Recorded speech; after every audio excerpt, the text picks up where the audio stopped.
Chers amis, Shabbat Shalom, nous allons aborder ensemble la paracha de Kedoshim, Kedoshim Tiyu, soyez saints, ainsi s'ouvre notre Sidra. Après avoir énuméré les lois rituelles, la Torah nous affirme que pour atteindre la sainteté, il y a nécessité de respecter aussi les lois morales, les lois sociales, comme ne colporte pas de médisance sur ton prochain, ne reste pas indifférent devant le sang de ton prochain, ne hais pas ton frère en ton cœur, ne te venge ni ne garde aucune rancune aux enfants de ton peuple, mais aime ton prochain comme toi-même, ve'ahavta l'ereacha kamocha. La Sidra explique la notion de sainteté comme une discipline, voire une forme de dignité dans la vie. Même dans les actes laissés licites par la Torah, eh bien, il y a un comportement particulier à avoir, un recul vis-à-vis notamment des plaisirs de la vie. Comme le dit le Talmud, Kadesh atzmecha bemutach lecha, sanctifie-toi dans les actes qui te sont permis, dit la Gemara de Yevamot, daf 20a, page 20, folio A. L'homme pourra se laisser entraîner à des actes peu dignes, même dans les domaines que la Torah n'a pas interdits formellement. Son attitude, par exemple, vis-à-vis de la consommation de nourriture, de la gestion des biens matériels, mais aussi de son rapport avec autrui, et en particulier avec son épouse, déterminera son degré de sainteté.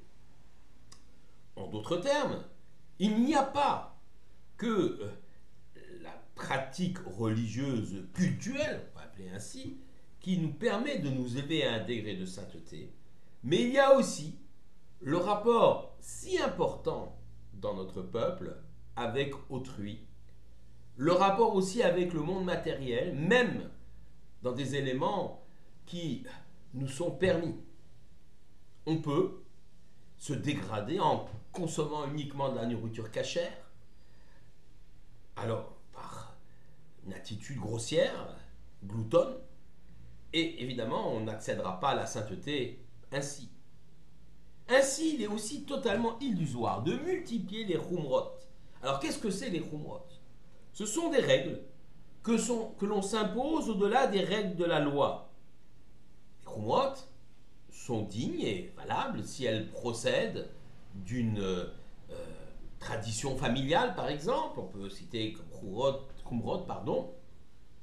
les juifs ashkénazes qui consomment la viande glatte cachère, c'est-à-dire la viande dont les poumons sont lisses. Il n'y a pas d'obligation dans le monde ashkénaze de consommer la viande glatte cachère, mais certains ont cette tradition. La tradition est valable. On peut parler également des chumrot, de tout ce qu'on s'interdit à Pessah. Toutes ces traditions sont justes et valables, mais à condition qu'elles s'inscrivent dans une logique, qu'elles s'inscrivent dans une réflexion, une tradition familiale. Mais si elles sont juste là pour s'enorgueillir, ou pour nous séparer des membres de notre famille, par exemple, cela pose un immense problème. Rappelons-nous que la cause qui a frappé, en cette période de l'Homère, la cause qui a frappé, donc, la cause des malheurs, qui ont frappé l'épidémie, les élèves de Rabbi Akiva, est liée au fait qu'ils ne se respectaient pas les uns les autres. Ah, certes, ils étaient très pieux, pratiquaient sûrement des tas de chumrot, mais ne se respectant pas les uns les autres, ils ne pouvaient atteindre ce degré de sainteté. Et par conséquent, comme ils auraient dû être exemplaires, eh bien, plus on est élevé dans la hiérarchie spirituelle, si je peux m'exprimer ainsi, plus une faute est comptée et punie gravement. Donc c'est la cause du malheur des élèves de Rabbi Akiva. L'homme pratiquant est donc aussi jugé sur son comportement, qui peut être source de critique, non seulement sur sa personne, mais aussi parce qu'il porte les valeurs de Torah.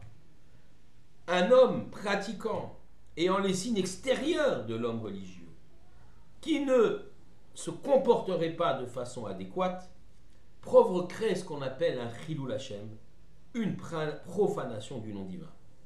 Rashi commente ainsi les premiers mots de notre Sidra. Cette paracha, dit Rashi, a été dite Behakel, devant l'assemblée, devant tout le peuple réuni. Le Sfat Emet, Rabbi Yehuda Aryeh Leib Alter de Gour, 1847-1905, nous explique qu'un homme ne peut accéder à la Kedusha, à la sainteté, que s'il s'inscrit dans la collectivité d'Israël. La Torah ne requiert pas de l'homme de s'éloigner de ses semblables ou de se séparer du monde pour devenir saint. Bien au contraire, c'est parmi les hommes, Behakel, au sein de l'assemblée, de tout le peuple d'Israël, que le juste, le tzaddik, peut grandir. C'est dans l'interaction, mais aussi l'empathie et l'aide envers son prochain, que l'homme peut accéder à la sainteté. Et c'est quand tout Israël est rassemblé qu'il peut alors devenir Am Kadosh, un peuple saint, réalisant sur sa terre, la terre d'Israël, que l'Éternel nous a donné, réalisant le projet que Dieu lui a confié. Shabbat Shalom à tous.